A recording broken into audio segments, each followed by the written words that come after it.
lighthouse standing alone in the Atlantic Ocean, 12 miles off the coast of Brittany, anchored to a rock so small the sea sometimes disappears it entirely. In 1989, a photographer captured an image that should not exist. A wave the size of a 10-story building consuming the tower while the lighthouse keeper stood in the open doorway below it, watching. The lighthouse did not fall. The keeper survived. And for more than a century before that moment, something had been living inside that rock. An argument between human will and the open ocean, played out in iron and stone and salt. The lighthouse is called La Jument. In French, the word means the mare, the female horse. The name was not chosen romantically. It was chosen because the reef on which it stands was known, for generations, as a place that bucked and threw ships. He donated 400,000 francs, roughly equivalent to the cost of a small warship, to fund a lighthouse on the reef. It took 17 years, not because the engineering was difficult, though it was, not because the permits were slow, though they were. It took 17 years because the sea would not allow construction crews to land on the rock for more than a few hours at a time. Storms arrived without warning and ended the work. Equipment was lost. Progress was measured in days, not months. Workers were evacuated, returned, and evacuated again. The tower was finally completed in 1904. It stands 37 meters tall.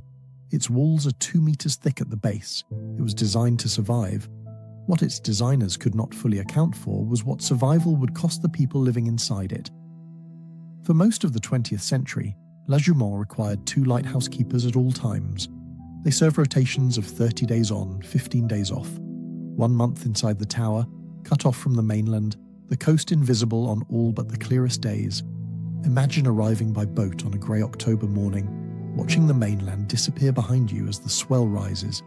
Imagine the boat depositing you on a rock 12 feet wide at low tide, with nothing above you but the tower and nothing around you but moving water. The boat turns and leaves. The next one will not return for 30 days. There are no other voices. There is no road. There is no direction to walk. The 2 keepers who share the tower will speak to each other, or not. They will eat together, or not. They will manage whatever emerges between them over the course of a month in 200 square meters of iron and stone. Helicopter positioned above the tower, the keeper, a man named Theodore Malgorn, heard the rotors and opened the base door to look up. In that moment, a wave estimated at 15 meters rose behind him and moved toward the lighthouse. The photograph shows the wave in the precise instant before impact. The tower is dwarfed. The sea is vertical behind it, and in the open doorway, small and human and entirely real, stands Theodore Malgorn. He had no time to understand what was behind him. He stepped back inside and pulled the door closed. The wave struck with a force that shook the walls and extinguished every light inside. Water entered through sealed windows. The noise, Malgorn later said, was not loud the way thunder is loud.